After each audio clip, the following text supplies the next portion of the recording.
Welcome to the People Forward Leadership Podcast. I'm your host, Dr. Carol Parker Walsh. As an expert in transformational leadership and human development, and the creator of People Forward Leadership, I'm here to help you create thriving, engaged teams and unstoppable leaders.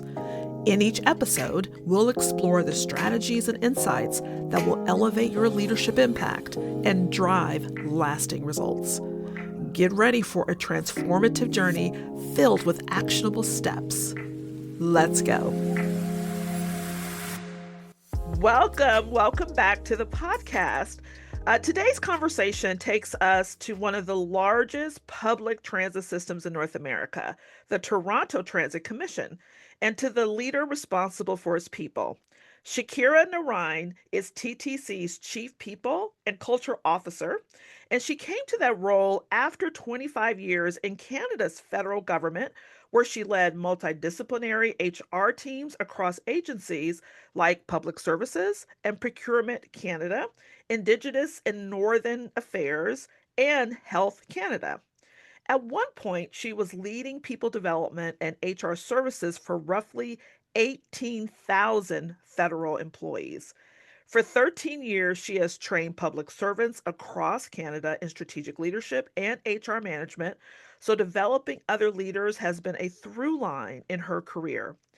Now, since joining the TTC in 2023, she's been shaping culture, workforce stability, and labor partnerships for an agency that moves over 1 million riders every weekday.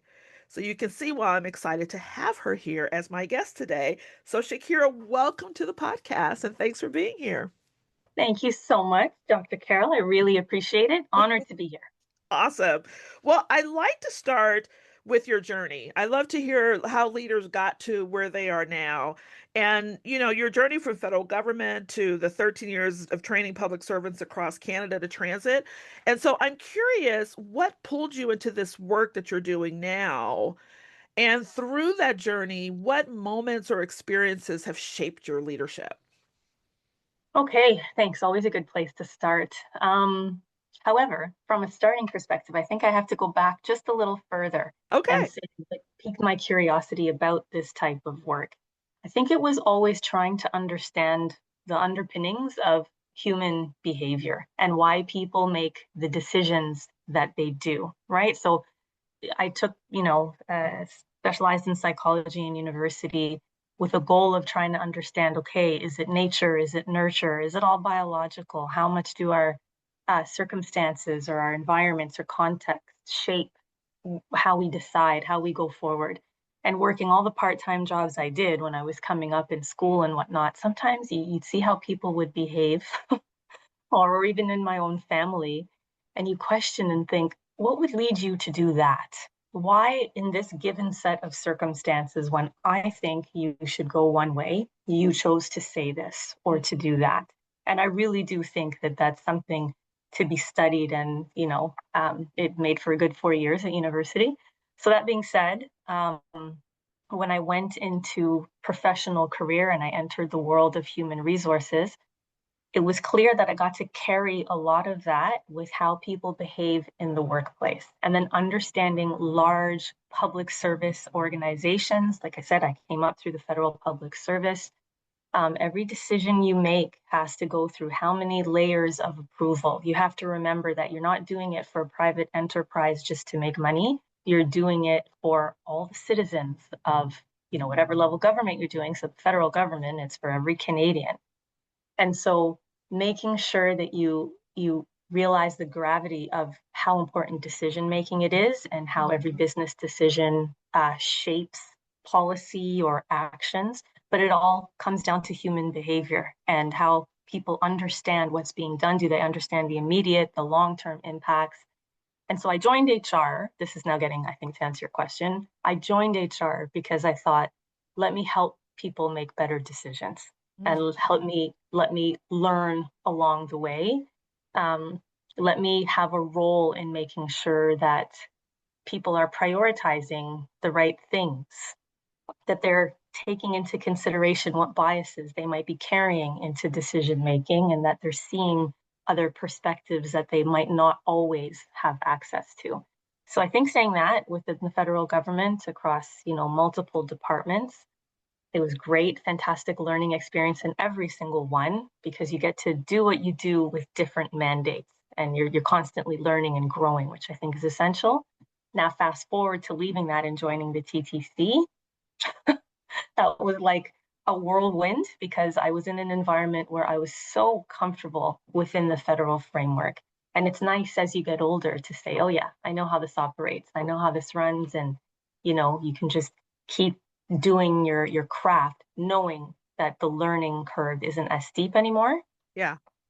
And I left that comfort. And I understand you don't change, you don't grow. And it hurt on a few fronts, a good hurt. But going into a municipal organization now, different level of politics, different way of governing, different method of decision making, because now we report to a board as well. And just the operational environment, it's 24/7. Like our role is to keep the city moving in a safe and reliable way. And everything that happens behind that, nobody cares. Nobody sees it. They just want to make sure at the end of the day they get from point A to B and that it's a positive experience. Mm-hmm. And being in an enabling function for as long as I have been, there's so much that goes into that. So it's exciting to be a part of that. And I would say that's why I still do it. I'm still here. I might have more work to do covering up the grays, but it's I, all good. It's all good. yeah, speaking of which, I need to get back to You look great. All I'm good. well overdue for that. But I love what you said that, around understanding, at least the way that I heard it's like really understanding people.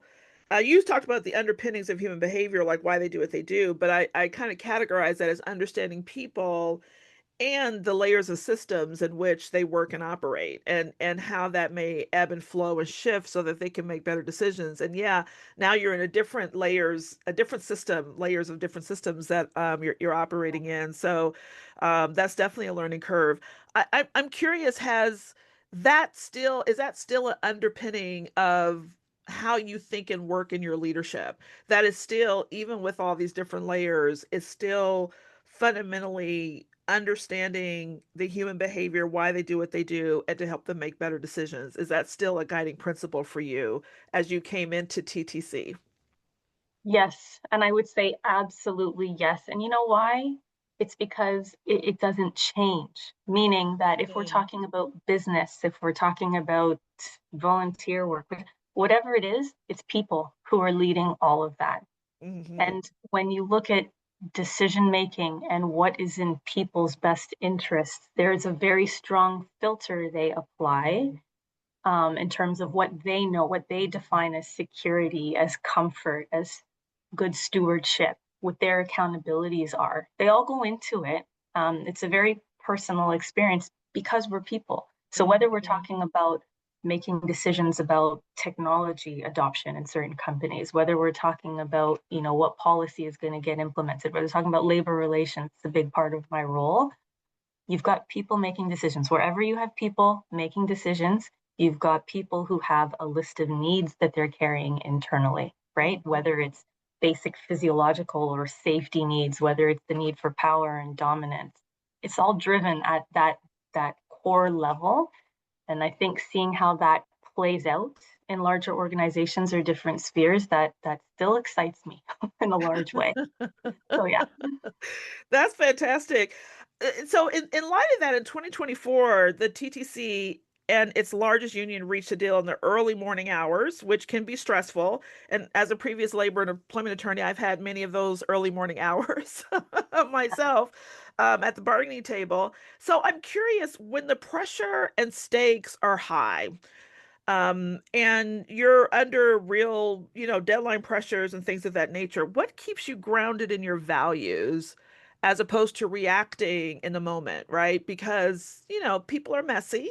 Yeah, We're people. And for so, sure, for sure. and you have to, take them as they come and you're understanding them. So when things become pressurous and high stake, what keeps you grounded in your values around that? Good question. One that I asked myself a few times during that whole situation. I think what's important and what I think of often is the saying, eyes on the prize. right? Mm, So right in front of you, you have situations where people are getting tense because um, how are people going to get from A to B the next day? They might not care about what's going on behind the scenes. You've got workers who feel like for years we've been waiting to fight for our rights because we just got, they just got the right to strike back. They were an essential service prior to that. So mm, there's something to prove, something to say, something to show. You've got your political masters who feel like politically, we got to make sure this works. They're in power for a reason. And if they were voted in because of what they believe in fundamentally, they've got to continue towing that storyline. So when you look at yeah. all of the different perspectives, you've got the executive, the political, the operational, the very personal for some people. You have to keep your eyes on the prize, meaning what comes after all of this? Whether we strike, whether we settle, whether we do whatever we do, the dance that has to be done. At the end of the day, we have to get to a deal. Something's going to happen. Either we're going to get to deal, they're going to be legislated back to work. But after that, the prize is you're back in your job and you have to make this work. So, what is that relationship going to look like? So, when Mm, I say eyes on the prize, it means I know that at the end of all this, the sun is going to set, it's going to rise again, and we're going to be back in the workplace working together. How do we protect that relationship going forward? So, mm. if in the moment I want to scream and be like, can't you listen to me? Or what difference does, I don't know, 0.1% make? I'm making that up, but at the end of the day, you do have to acknowledge what's important to all of these parties and just find the balance that you can live with. For all of them, it might not be their top desired outcome, but if it's something that we can all live with and work with going forward, and it sets a stage for another few years of a good working relationship that we can move forward with, that's the prize. And so I Mhm. think it's not reacting in the moment, it's thinking through all of this and responding in a thoughtful and responsible way. Easier said than done, if I may add, but that's it. Well, but I mean, it's so important to have something that can ground you in the moments of chaos is happening around you. And so I love thinking about, not just looking at today, but looking at what is the future going to look like and keeping your eyes on understanding that what we create today, we're going to have to live with tomorrow. So is that the Exactly. tomorrow we want to create? And so I think Exactly. that's amazing. Yeah, yeah. It's great to have that grounding thing. So I'm curious, because you sit at that intersection, of what people need, what the organization can afford, what public agencies are doing from the political perspective, how are you able, as someone who's leading people, training other leaders, supporting other leaders, developing other leaders, and so that whatever messaging gets trickled down through the rest of the employees, how are you supporting and framing their development that is allowing them to do things like keep their eyes on the prize or to think about the underpinnings of people and knowing that people are a priority? Yeah, I think that is so much a two-way street. Mm, it's a very layered interaction. What I mean by that is we're learning from each other, right?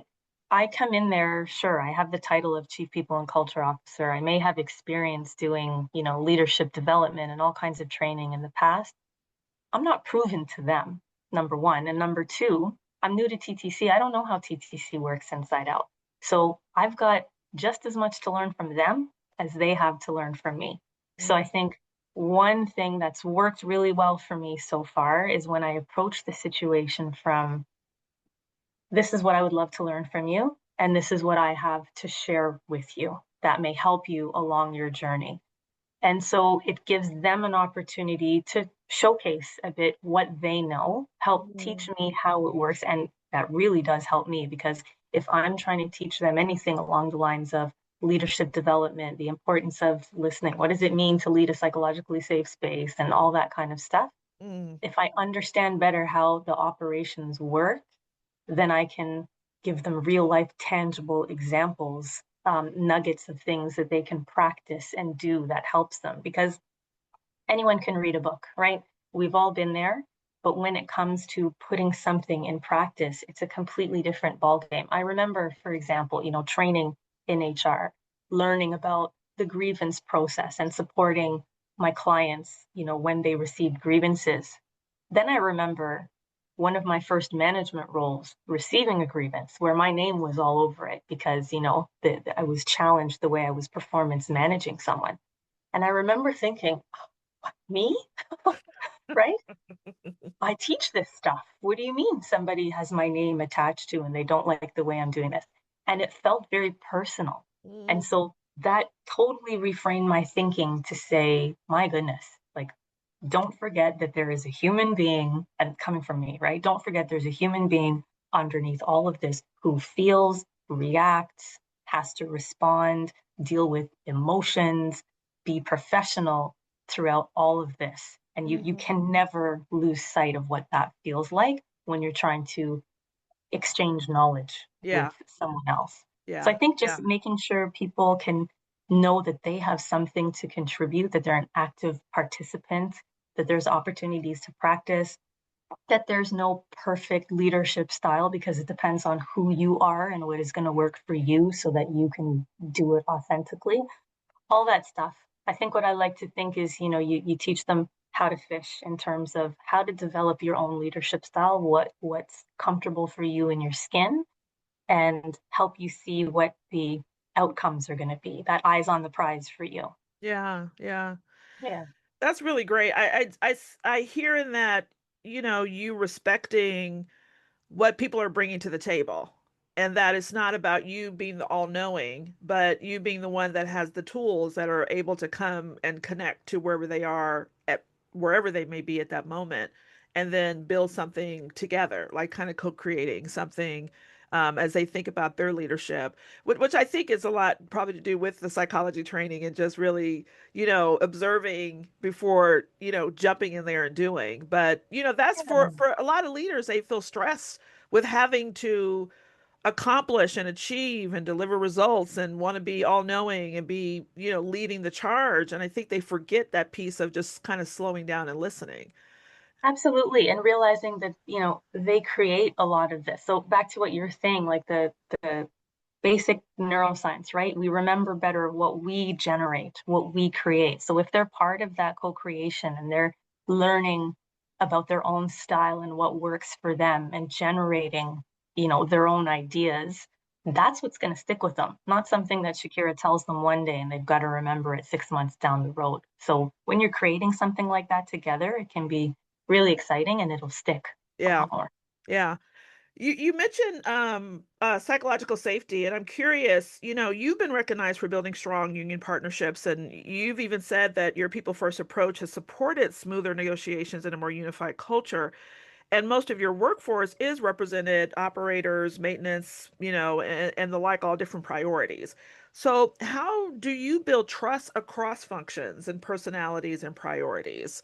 Is it more of the kind of things that you were saying in terms of listening, or what other kind of things are you doing to really help build trust and that psychological safety within your workspace? So, when I think about that, I have the most rudimentary answer to psychological safety, right? I've seen a lot of really fancy definitions, a lot of jargon in there, but the way I like to think of it, the very simple mind, is how comfortable are people telling me stuff, Mm, right?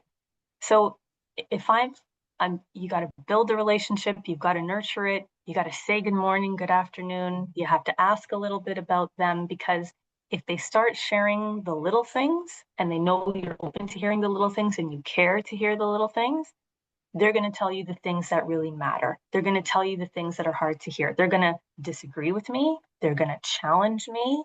They're going to tell me things that seem like they're impossible to fix, burdens that they're carrying, but now they've shared it so we can address it together. So when it comes to psychological safety, I really think that it starts that small. That if you build a relationship, you show the openness, you come from a place where you don't judge right away mhm, unless they specifically ask you for judgment. mhm, You demonstrate that I mean, in the case of a leader, you take your role seriously and that, if they're looking to you to deal with a performance management concern somewhere else, you deal with that and it builds up their confidence that, you're there to carry out your job. mhm, So to your question about how to build it, I genuinely believe it is one small interaction at a time. So Mm, coming into a new organization as the chief people officer at the time, it was just chief people officer then. The culture came a little bit later after a reorg. Um, it was literally that because I was coming into an organization here, 18,000 people, all in Toronto, versus my last department, which was 18,000, but spread out across Canada. mm-hmm, And there were so many people to meet, so many people to listen to. And what I had to extract from a lot of those conversations are what is the culture that they're telling me exists here? What do they feel is missing? What do they expect from me in my role? What do they want to see from, a CPO in terms of what she can help deliver? And I think that's where you start listening to people. That's when they start feeling safe because they mm-hmm, feel seen, they feel heard, and now they're mm-hmm, comfortable giving you the feedback that you need. And mm-hmm. after years of working in unionized environments, especially, I have had so many of my union rep leader friends tell me, Shakira, you might get to know a lot, but you will never know the full story the way the union rep will. And they're right. Mm-hmm. But how do you build that trust? And it's not that I'm in competition with them, but the only way you'll build that trust is if they know you're there for them. Then you want to work on a problem together, co-create, but co-solve solutions, if that's even a word, Yeah, right? yeah, Yeah, yeah. And I love the, one small interaction at a time. But I bet too, what keeps it going too is accountability and consistency, right? So absolutely. if you solve the small step, if you don't react or make people feel intimidated or shameful or in trouble if they come to you, that you're constantly demonstrating that so that trust grows and builds so that they continue to be able to share those things with you and not hide them or sweep them under the rug or things of that nature. Yeah, there is a huge accountability component to that, in the sense also that you're going to hear a lot of really tough things. And sometimes you need to be able to repeat that back to them so that they Mm, know they've been heard. So coming into the environment I'm in right now, I'll just use a very factual example. I'm coming up to my third year on the job, and we're on our third CEO in that time period. And I have enjoyed working with all of them, including my current one. They've got three very different leadership styles, right? I I would put imagine. them as 3 points on an equilateral triangle if I had to compare the three of them, which means you have to change and adapt, um, that sort of way. So, what does psychological safety look to the other 18,000 who might not interact with the CEOs as directly as I do because I report to that individual? Um, that's been an interesting question, right? Because Yeah. you have to translate that leadership vision down to every corner of the organization. They need to know how that leader envisions leadership in general, tolerating or addressing problems, Mm-hmm. what their vision is, and how do you create safety in a space like that when you see so much movement at the top, and then wondering about human nature. You go right back to your own job security, right? What's the Yeah. vision? Do I still have a role here? How much do they value this particular role? So that's a real life example that I've had to navigate a couple times already. Um, and yeah, it involves a lot of acknowledging what the concern is, Mm, letting them know it's not ridiculous that you're feeling this way. What you're feeling is what you're feeling, which means it's valid. Now let's help address it and talk about what that looks like in everyday practice. But that's how mm-hmm. you kind of have to get in the trenches with them. Make Yeah. sure you understand, you listen, you understand what they're saying. Make sure you know Mm-hmm. what they're asking of you too. Don't just go offering to solve the problem because Yeah. that might not be what they're looking for, right? Yeah. Yeah. Yeah, for sure. Yeah. For sure. You said something that I thought was curious is that they added culture to your title. And, I know in the States we have a different relationship with that currently. And so I'm curious. I'll just keep it there. I'll play it safe. Yeah. I'm curious what was the impetus for the change? And what does that mean now for your role? Yeah, so it was specifically as a result of an organizational change. At the time, there was a chief people officer, that was me who came into the organization, and there was a chief diversity officer.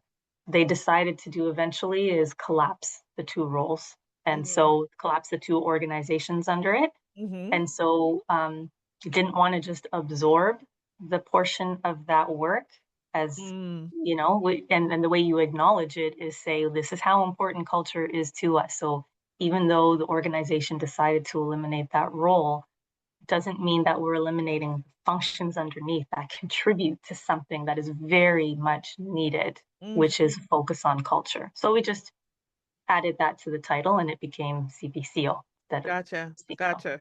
Okay. Okay.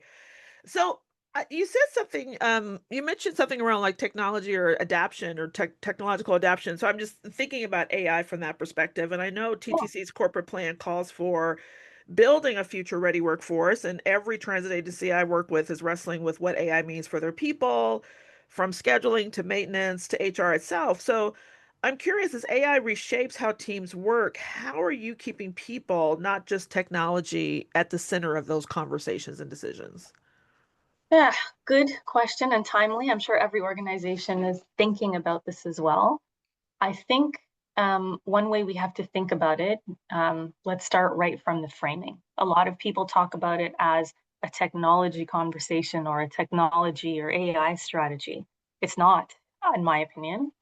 I think that technology should enable a better employee experience. It's still a people story. It's the objective is how people are going to have improved work lives and deliver better service because of technology. Not just are we going to get to know the latest, coolest technology out there.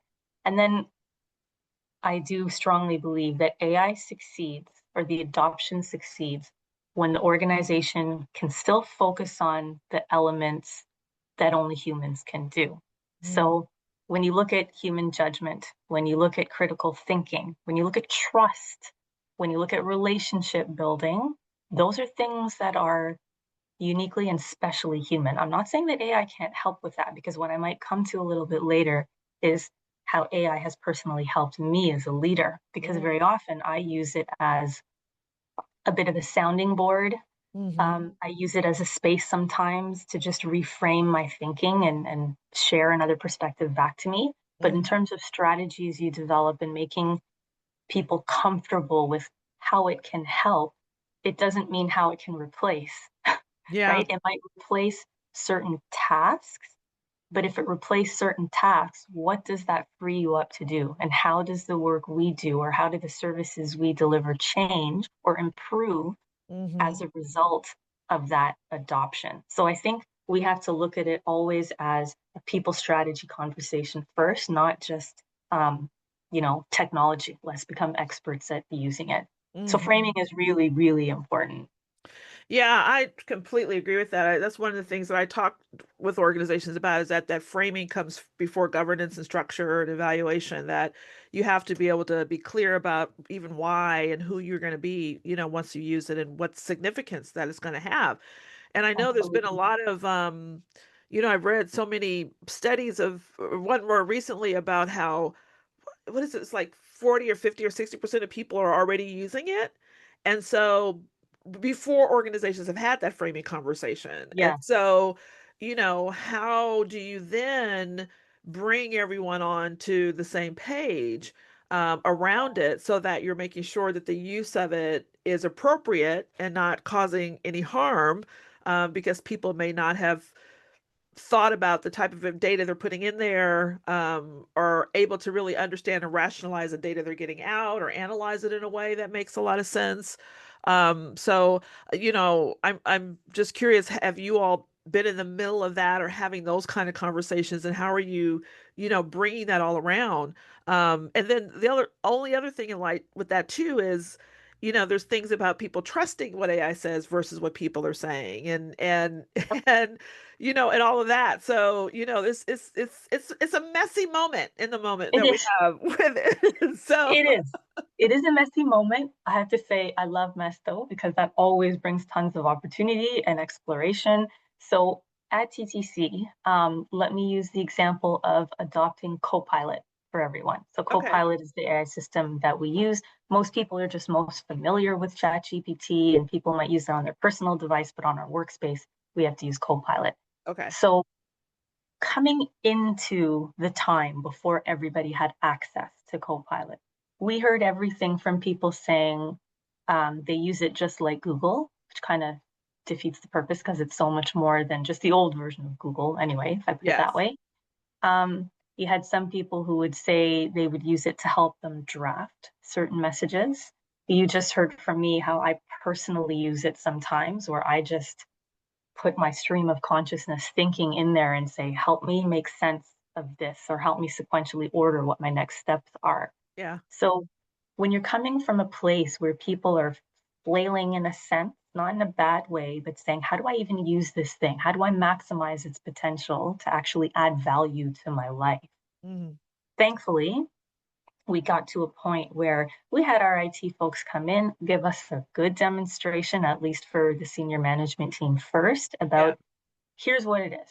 Here's what some of the lingo means. Here's how you can use it. And it was a demonstration of what it does. That goes back to something else that I was mentioning. What is uniquely human about that experience? You still have someone holding the hand of a group of people saying, it's okay, let me show you how this works. You Hmm. can still look and play with the tool, but I'm still here to show you and so Yeah. having that the human experience is still really important.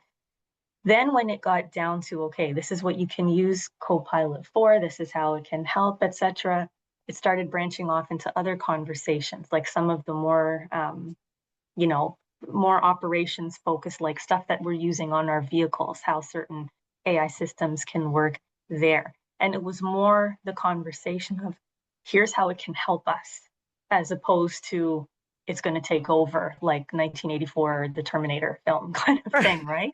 Like Which it's is everyone's thought. Yes. everyone's thought, right, is that it's going to take over and that it's going to replace. And discussions that we have, and you see wording written into some collective agreements about technology should not be replacing people, because that's the fear. So, how do you address the fear head on? You have to be able to say, this is the type of thing that we are going to use it for. Here's how it's going to help. But what you do have to be prepared for is your job might look different.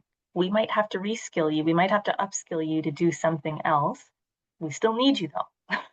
Yeah. Um, but here's how it's going to help our service, I think. So once you maintain that safety there, go back to that word safety, you Hmm. have to make these things not as threatening. You have to increase the familiarity with them. You have to let people reach out and touch and experience what the benefits are. Because if you keep it over here like something that's just, exciting but in the unknown, that doesn't work for Yeah. humans.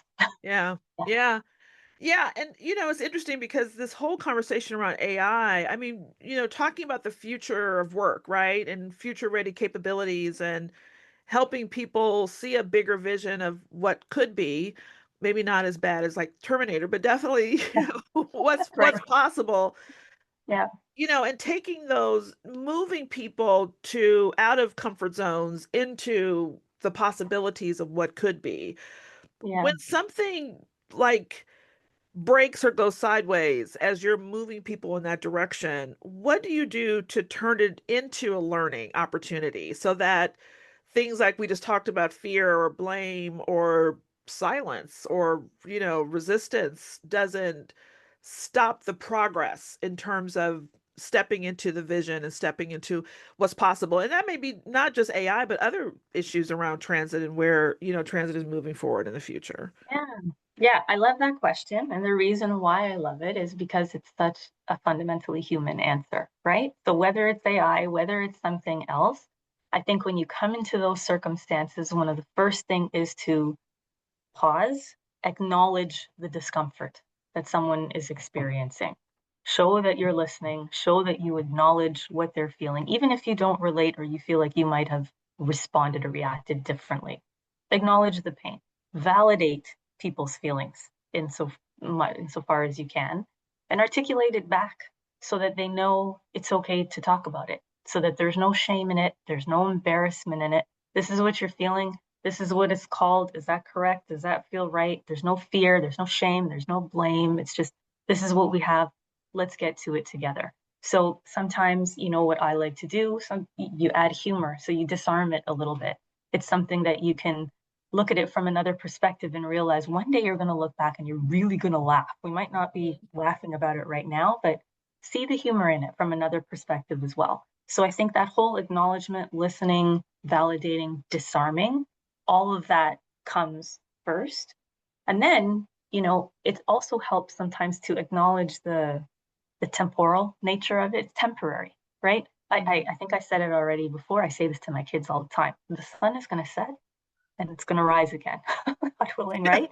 So things are going to move forward, which means this is not going to be on fire for the whole time, which Yeah. means our next step is to figure out what is the next step to get us to eyes on that prize. How are we going to fix this?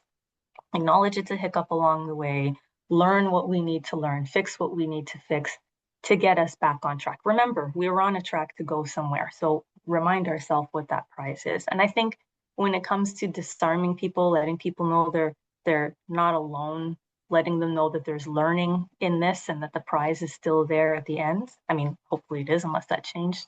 I Hmm. think that helps. And some people just need that sort of steady oar in the water as they're going along in their journey. And sometimes that's what I like to say my team or myself can provide for people. Yeah, I love that too. I wrote that pause, acknowledge what's going on, validate their feelings, and then articulate it back to them to make sure you heard it well. I love that as a formula to really, when you're dealing with any kind of change and uncertainty. But I think the other thing you said earlier, as I hear you speak, reminds me a lot of, a lot of that cognitive behavioral things around helping people to reframe their thinking. Sometimes we have such doomsday thinking and we often think that our thoughts and opinions are facts when they're just opinions, not facts. Yeah. And the Or beautiful, feelings, right? right, Yeah. right. And so thinking something is horrible doesn't mean it is. It's, like you said, if you have a different perspective around it, that it's temporal or it's really not as impactful, that you actually can engage with it in a different mindset, if you will, Yeah. as opposed to the more negative one. And so that's the place where we have control over and we can change and shift, not the circumstance itself, but how we our approach to it or our thought or feelings around it as well. And it sounds a lot when I Yeah. hear you talk that that's an aspect of it too, is helping people to expand their way of thinking and their perspective so that they're not stuck in just this kind of myopic way or one way of going. Yeah. And I think that it's so right because if I think about organizational transformation, that's something that we're dealing with quite a bit now, right? And I'm just talking about organizational structure changes that can really rattle people who are in it. But then from the outside, whether it's in my role or whether it's in, the CEO's role or whatever leader's role, they might be making a change for increased efficiency and better outcomes. And we might be able to easily see it from that perspective. But the people who are impacted by the change might feel like I'm not good enough. I'm not delivering enough. Maybe I'm not seen in terms of the value I bring to the organization. So why is this stopping? Why is this changing? Right? Like transformation is a very human experience as well. And if we don't acknowledge that component of it, to what you were just talking about, it can fail Hmm. because you'll have people who are not on board. So the reframing, like we were just talking about, in terms of making sure there's an awareness on their part of what's happening, that they have the desire to move in the same direction and be a part of it as well, is Yeah. important. And one thing I will also add to that is that is something where AI has helped me in my role. So I think I use the example of when I've got these big issues, I've got neurons that are firing off all over the place, and it's really Yeah. hard sometimes because the ideas are going at a mile a minute. Before my relationship with Copilot blossomed, right? My strategy was I would take a pile of stickies and I would write an idea down. I would smack it. I would write all the ideas down. And when I was done and I felt like I did a mind dump, Hmm. I would have a desk full of stickies. And then what I would do is kind of take it and organize it into different piles. This is just a weird little system that I used, but Yeah. whatever, it worked for me. Um, but that's time consuming, right? Hmm. Now, what I can do is I can use a function where I dictate into Copilot everything I'm thinking, and it looks like a hot mess, let me tell you. Because if somebody were to go back and read the paragraph that I just dictated, to just be like, what's going on in her mind? Yeah. But then I finish it off with the question of, help me frame this in some sequential order, or Mm-hmm. help me prioritize into what my immediate next steps will be. And if it changes, the prize at the end. Like that's the kind of conversation, for lack of a better term, that I say Yeah. that I have with Copilot now when I have got these big, massive organizational problems that have got people and operational impacts, and then I've got to remember the politics Mm. because it just seems like so much at once. And then I've got Copilot that will spit something back to me, but the decisions are still mine, the observations are still mine, the accountability is still mine. So Hmm. it's not technology taking away something, it's just helping me mold it or structure it a little bit differently. So I still feel like I have ownership, but I Hmm. feel like I had a little extra help. And it took me now a bit less time, which means I'm freed up to do Yeah. something else. So I just thought that would be useful to throw in there to talk about, how that's how technology can even help very human feeling and experience, um, that we have to deal with. Yeah, I think that is really what it's supposed to be for. I mean, if you think about it, if you use it as a tool to speed up kind of the mundane, if you will, it should free you up for higher level thinking and analysis and problem solving and creativity and innovation.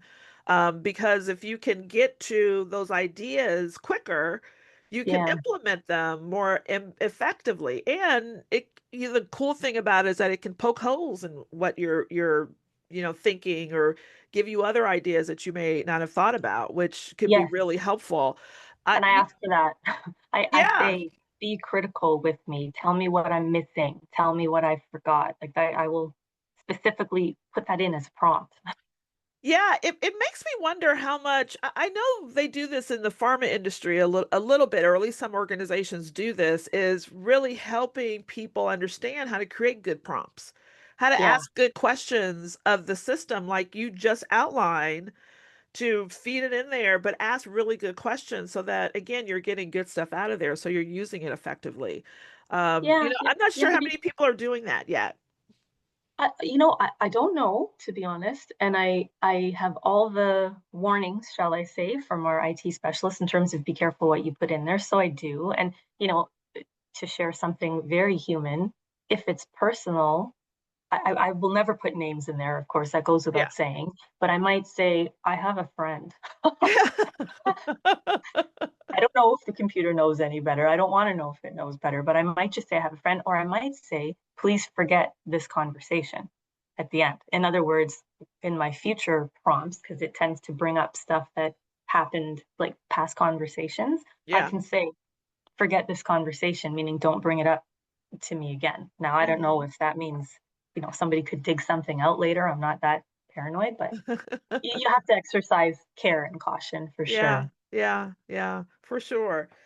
So I'm curious. The last question that I have for you is, you've developed leaders your entire career in the classrooms and in government, and now across one of the biggest transit systems on the continent. If you could leave leaders with one shift, one practice, one mindset to be more people forward, what would it be? What would you say? I would say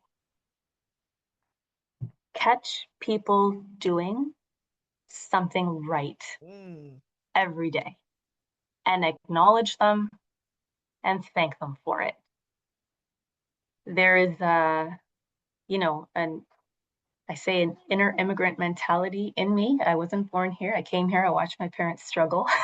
um, and to know the value of something you can do that's free, it just costs you a little effort and a little time, and the difference it can make. I mm, think as senior leaders in an organization, we are so busy solving big problems, digging into the big issues, trying to distinguish between the urgent, immediate fires and the important, long term, strategic stuff that we lose sight of how important we are as leaders to our people. And to yeah. be able to tell somebody, I really like how you did X. Great job. Or I'd love to see more of that tomorrow. Thank you Mm. for everything you do. What did that take? Nothing. Now, it has to be meaningful. It can't just be performative. Yeah. But in the spirit of building a team culture, building that psychological safety, letting people know that they're seen. Because again, the fundamental human desire we have is that people do notice us and notice the good things. So I think it's that simple. Catch somebody doing something right every single day. And I don't know how big your team is, spread the love Hmm. and share that. And then, one of the a good piece of advice that I heard from a leader years ago. She said, you can have the big title and you can wear the position. Everyone knows you wear the power shoes. You don't have to lord it over them. You Mm. walk gently so that the times when you do need to stomp, people will listen. So if they know that I'm constantly giving good feedback where it is due, when I have to give constructive feedback or when I have to deliver a difficult message, I need to know that I'm listened to just the same. And I don't think people will respect it as much. I don't think they'll feel it as much if all Shakira ever does is come down on them for what they're doing wrong and never notice what they're doing right. Yeah. I think that's so good.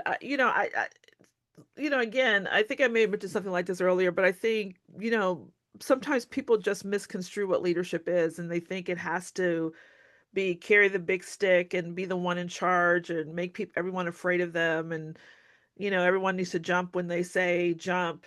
And they misconstrue, I think, that by catching people doing something good and acknowledging it feels maybe like it's weak or it's not what they that people won't respect their leadership or something of that nature. And so I love what your person shared with you about they know you wear the shoes. Yeah, You don't need to be stomping around in them all the time, but exactly. but being able to, I think sometimes new leaders struggle with finding that balance of how do I still, you know, am engaging and respectful and catching people doing something nice without them thinking that I'm trying to be their buddy, but I'm Yeah. still in a leadership position because if they're not doing something well, I need to respond to that too. And that's such an interesting balance and dance. And I know I said that was the last question, but I'm curious how you carry that balance and help people do that as well.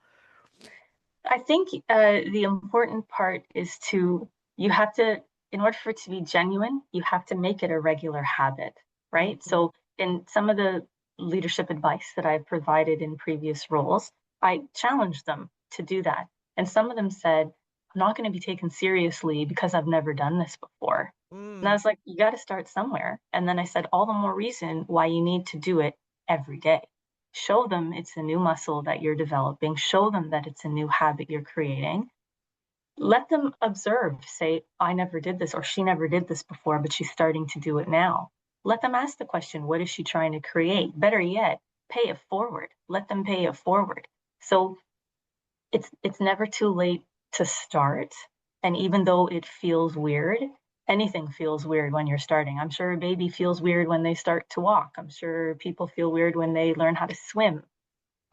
It's a new muscle, it's a new strength, but it's amazing. Again, I'm going to say eyes on the prize when you think about what you create at the end. And I think in my personal experience, I have just been so grateful that I had good leaders to show me good examples along the way, because I have been in multiple situations where I have to deliver really difficult, challenging messages to people. But I can say with confidence that it has been taken better than I thought internally, simply because I had a reputation for not just delivering the bad stuff. mm, And they knew that, there was a lot of positive cred built in the bank already, so that when the negative stuff comes along, there's trust. And I think yeah. without trust, without that relationship, you don't have a lot to go on as a leader. You won't be respected anyway. And I don't know if you can really do this and be satisfied knowing that the respect isn't there. Yeah. I love that building a reputation. This was so great. Shakira, thank you so much for what you shared. I just my doctorate is in human and organizational systems, so everything you said it's like music to my ears. Oh, good. I'm glad to hear that. So I'm on a good track. That's good. No, It's just so aligned, and I just so appreciate the conversation. I think what I'm taking away from this conversation is that, when you're building, a culture of trust and safety, at scale, and you're leading change, that it's about, as you talked about, the small steps, the everyday actions, the consistency, the just getting started, those people first steps that you just repeat. You just set it to repeat over and over again so that you build that reputation and that people see what you stand for and what you're about in the organization. So thank you. that's it. No, thank you. This has been it's been great. I almost feel like it was a refresher exam for me. So it's been really, really good. So I appreciate the conversation. Thank you. Oh, thank you. Yeah, I just think it's great. Particularly in a demanding environment where everything is changing and moving. I love how you just slow it down and just take those the small consistent steps. Just start somewhere, pause and take a breath Yeah. and just move. Yeah, that sounds like an incredible recipe for success, and I'm Oh, sure I it's what appreciate served you that. well. Well, it did. Sometimes I wish we remembered that with motherhood because that's not always the, you know, but I have to remember it applies in different contexts too. I know we were just talking about work, but yeah. Yeah, for sure, for sure. Well, and listen, to everyone listening, thank you so much for joining this conversation. And if it sparks something for you, share it with a leader in your world who needs to hear it. You can learn more about our work at thriveaccessgroup.com, and you can always reach out to us at hello@thriveaccessgroup.com as well. Until next time, keep leading people forward, and I'll see you soon. Thanks for tuning in to the People Forward Leadership Podcast. If you're ready to implement the insights and strategies shared in today's episode, schedule a call with our team to explore how we can help you drive talent retention, boost engagement, and develop extraordinary people forward leaders in your organization. Plus, be sure to visit our website to access additional resources that will support your growth goals. Until next time, keep leading your people with purpose and confidence. And remember, when your people thrive, organizational success is inevitable.